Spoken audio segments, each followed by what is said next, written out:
Om Swastiastu, perkenalkan nama saya Adinda Bariski Putri Margianta dengan NIM akhir 196 selaku PIC Student Project Blog Visual. Di sini kami akan mempresentasikan hasil student project kami terkait PT Regium.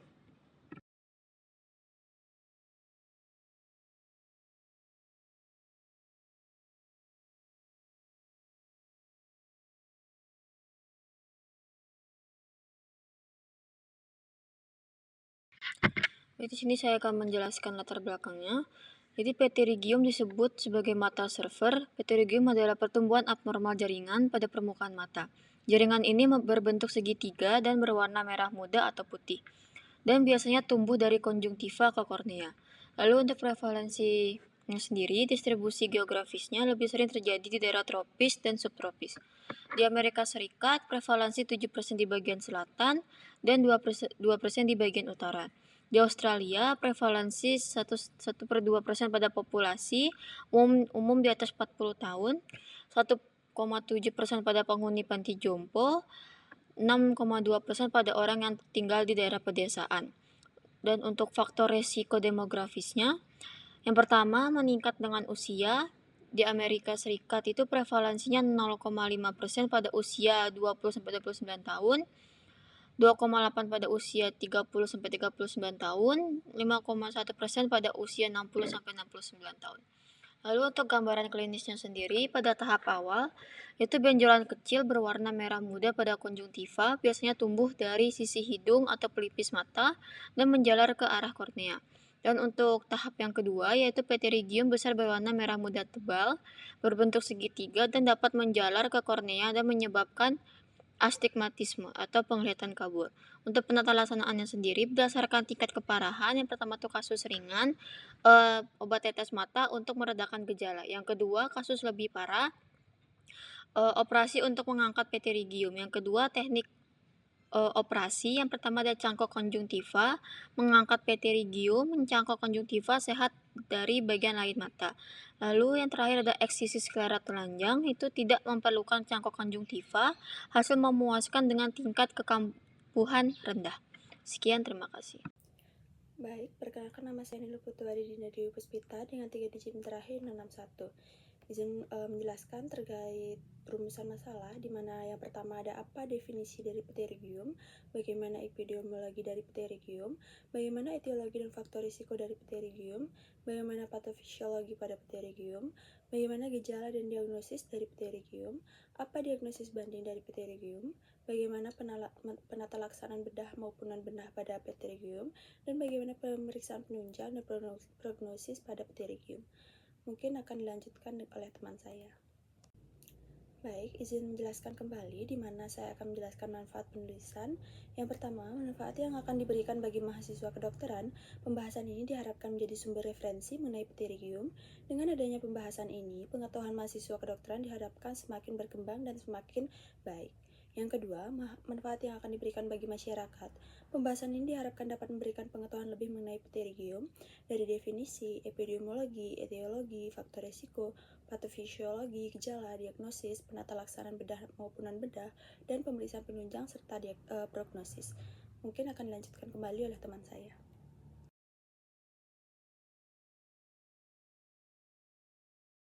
Perkenalkan, nama saya Rin Supandari dengan 3 digit NIM terakhir 175. Di sini saya akan menjelaskan tentang definisi dari pterygium.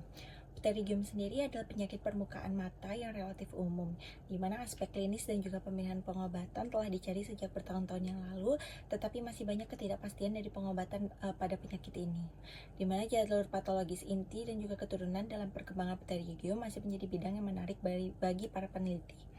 Kebutuhan akan sistem klasifikasi klinis yang komprehensif telah mendorong homogenisasi uji coba dan prediksi tingkat kekambuhan pterygium setelah operasi. Metode bedah yang berkembang telah dikaitkan dengan beberapa komplikasi yang diagnosis dan penata laksanaannya diperlukan oleh ahli bedah mata.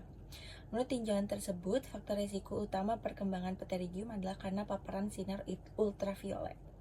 Bagian utama dari evaluasi klinis harus terdiri dari pembedaan antara pterygium tipikal dan juga atipikal, di mana pterygium atipikal mungkin berhubungan dengan resiko neoplasia permukaan mata. Pengaruh pterygium pada astigmatisme dan abrasi kornea mungkin memerlukan pengangkatan dini dengan tujuan mengurangi kesalahan refraksi sekunder.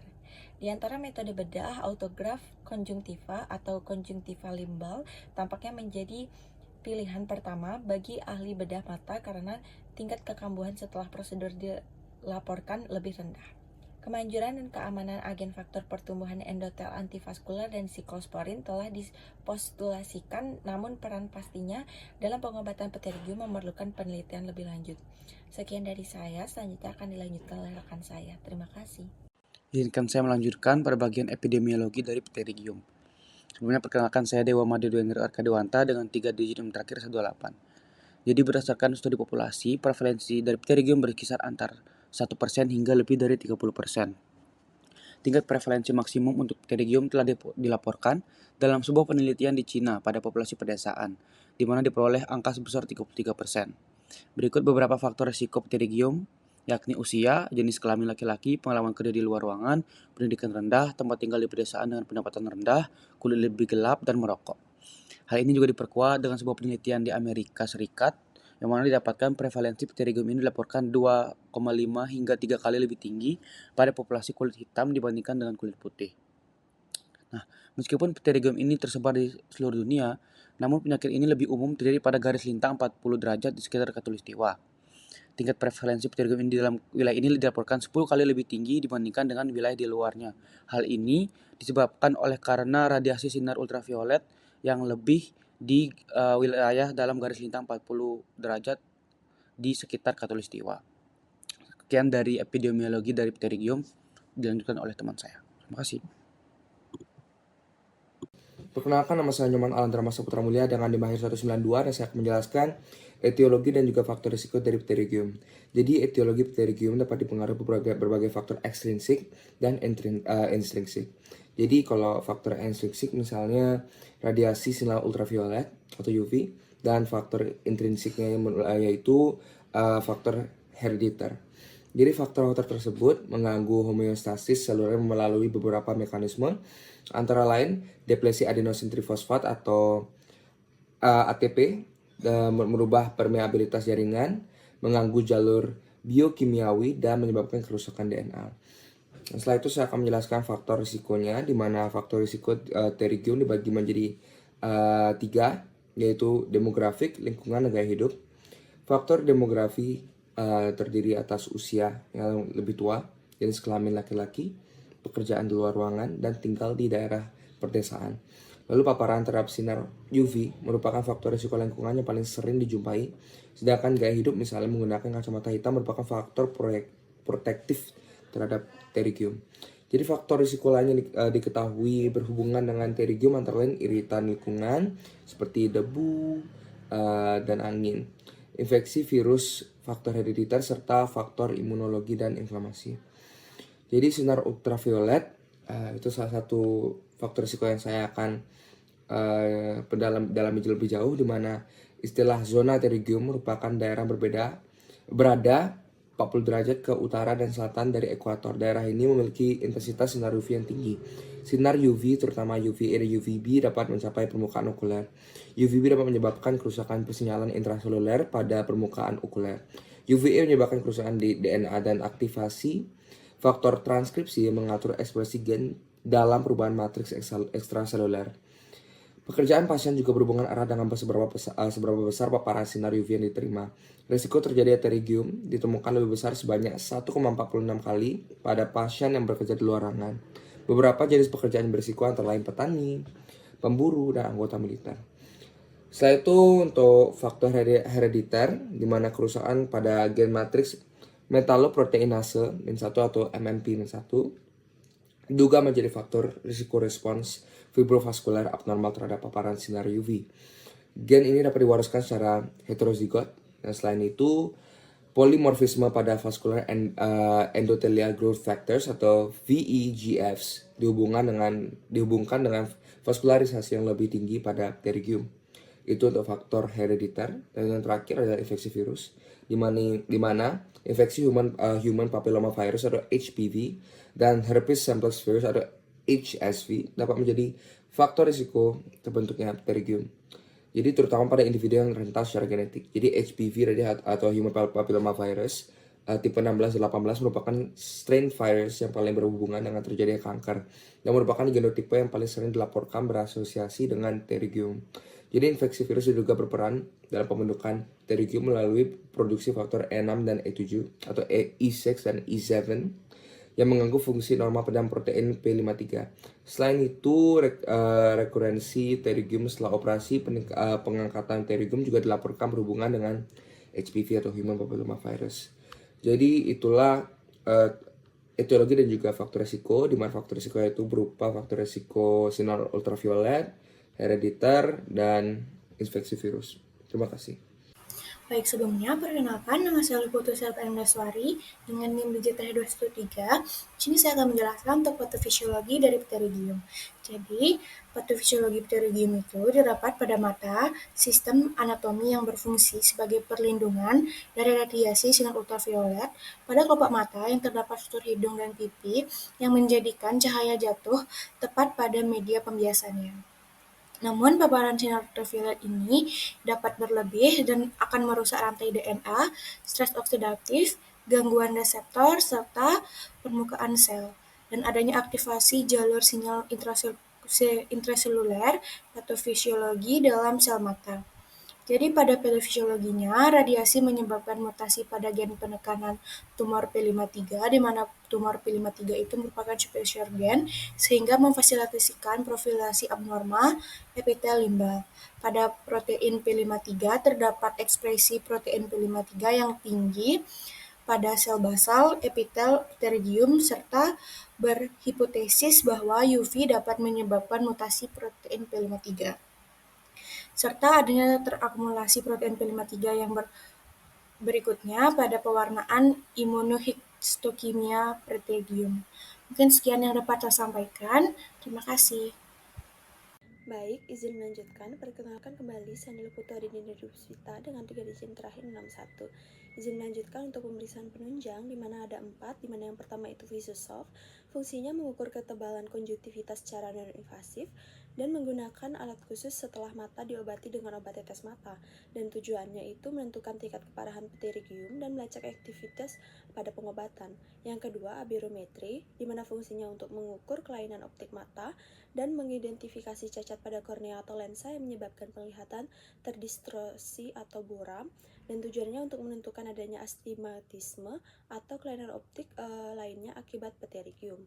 Yang ketiga ada optical coherence tomography atau OCT, di mana fungsinya pencitraan non-invasif yang menghasilkan gambar detail struktur di dalam mata menggunakan gelombang cahaya, dan tujuannya itu untuk mengevaluasi struktur dalam pterygium seperti jaringan ikat dan arteri darah. Yang kedua, mendukung perencanaan terapi dan pemantauan respon terapi. Dan yang keempat ada biopsi, di mana untuk fungsinya mengambil sampel jaringan pterygium untuk pemeriksaan mikroskopis, dan tujuannya dilakukan jika diagnosis tidak jelas atau dicurigai adanya keganasan. Mungkin akan dilanjutkan untuk prognosis. Baik, izin melanjutkan, di mana di sini saya akan menjelaskan bagian prognosis. Untuk prognosis umum, di mana dari prognosis baik, sebagian besar dari pasien dapat mempertahankan penglihatan dan kesehatan dengan perawatan yang tepat, di mana jika tidak diobati, di mana pterygium dapat membesar dan menyebabkan masalah penglihatan. Yang kedua dapat menyebabkan ketidaknyamanan, kemerahan, dan gatal pada mata. Mungkin akan dilanjutkan oleh teman saya. Baik, sebelumnya perkenalkan saya Valentina Nadumadana dengan 3 digit terakhir 097. Di sini saya akan menjelaskan terkait dengan gejala dan diagnosis. Adapun gejala pterygium ini bermacam-macam. Beberapa di antaranya adalah mata merah, gatal, dan rasa mengganjal di mata. Adapun beberapa pasien kadang sampai tidak bisa menggunakan lensa kontaknya. Kemudian, semakin parahnya hal ini dapat membuat penderita mengalami penurunan tajam penglihatan, pembatasan pergerakan bola mata, dan bahkan bisa mengganggu kualitas hidup dan fungsi psikososial dari pasien. Adapun keparahan dari gejala-gejala tersebut dibagi menjadi 4 derajat keparahan. Derajat 1 ditandai dengan selaput yang sudah mencapai limbus. Derajat kedua ditandai dengan selaput yang sudah melewati limbus dan masuk ke kornea dengan pengukuran kurang dari 2 mm. Kemudian derajat 3 ditandai dengan selaput yang sudah mencapai pupil, dan derajat 4 ditandai dengan selaput yang sudah melewati pupil. Adapun keempat derajat ini dapat dilihat di gambar berikut. Kemudian, selanjutnya untuk diagnosis dari pterygium sendiri, itu dibutuhkan pemeriksaan mata yang komprehensif. Itu meliputi pemeriksaan tajam penglihatan, pemeriksaan gerak ekstraokuler atau EOM, dan pemeriksaan terhadap segmen anterior dari mata. Jika pasien ada merasa mengalami mata kabur, maka harus dirinci lagi apakah pasien ini memiliki astigmatisme atau tidak. Kemudian dicatat terkait hasil dan jenis yang dimilikinya.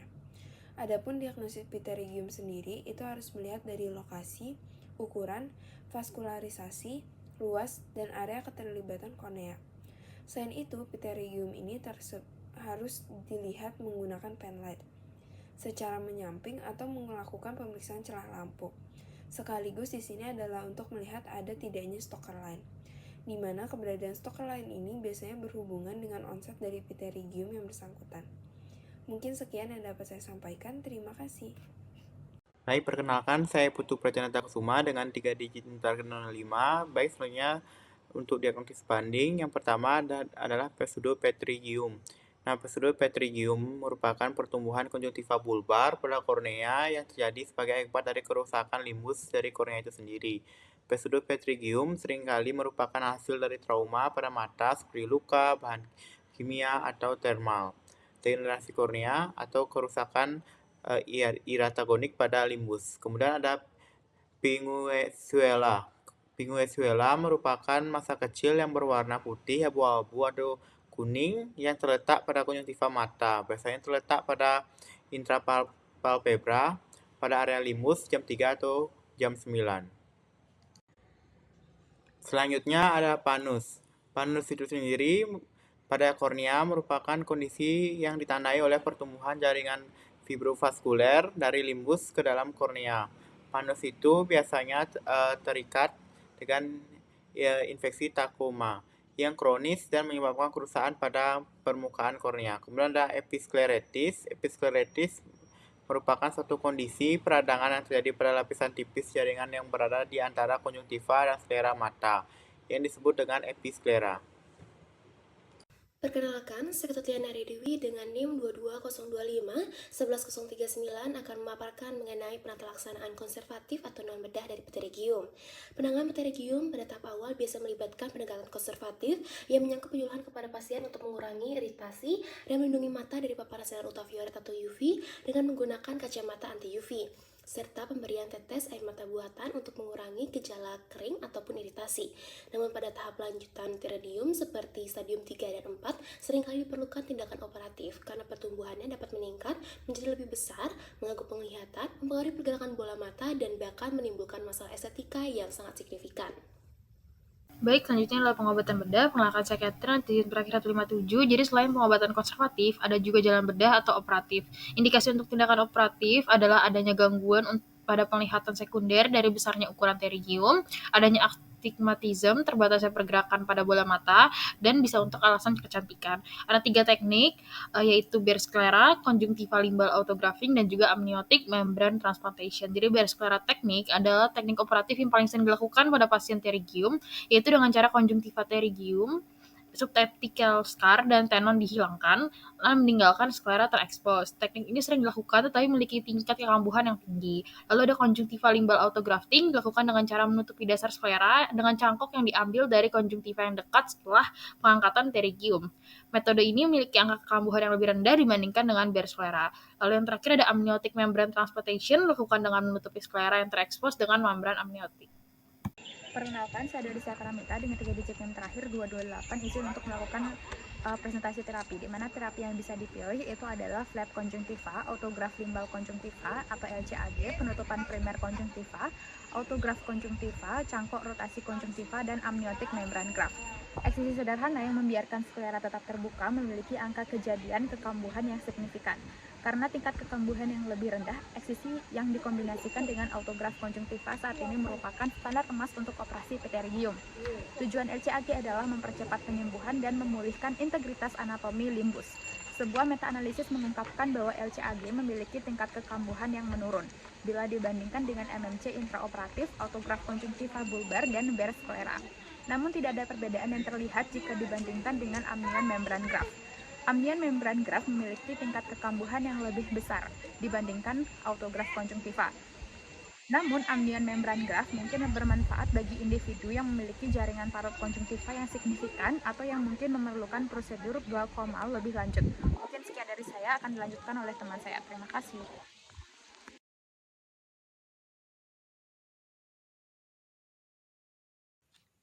Perkenalkan, saya Lokama Wirendra Patimrana Utami dengan NIM 2202511024. Di sini saya akan menjelaskan mengenai simpulan dan juga saran mengenai student project kami. Untuk simpulannya, pterygium merupakan pertumbuhan fibrovaskular degeneratif dan invasif pada konjungtiva. Faktor resiko dari pterygium ini sendiri dibagi menjadi demografi, lingkungan, dan juga gaya hidup. Untuk gejalanya, disertai dengan mata merah, gatal, dan juga adanya rasa seperti suatu benda mengganjal di mata. Untuk mendiagnosis pterygium, perlu melakukan pemeriksaan mata komprehensif seperti pemeriksaan gerakan ekstraokuler, pemeriksaan segmen anterior mata, dan selain itu, untuk melihat ada atau tidaknya stroke line yang dilihat menggunakan penlight biasanya berhubungan dengan onset dari pterygium. Namun, untuk memastikan lebih lanjut, kita memerlukan untuk melakukan pemeriksaan penunjang seperti pemeriksaan Visusoft, pemeriksaan aberometri, OCT atau Optical Coherence Tomography, dan juga biopsi. Untuk treatment dari pterygium ini dibagi menjadi dua, yaitu pengobatan konservatif dan juga pengobatan bedah. Saran untuk student project ini, berdasarkan tulisan yang sudah kami buat, ternyata masih ada banyak gagasan yang perlu digali dan disusun kembali dengan lebih baik. Diharapkan melalui tulisan ini, masyarakat menjadi lebih aware, mendapatkan lebih banyak informasi, serta ingin mengeksplorasi lebih banyak mengenai pterygium sehingga kedepannya penanganan dan juga edukasi yang diberikan akan lebih baik lagi. Sekian dari saya, terima kasih.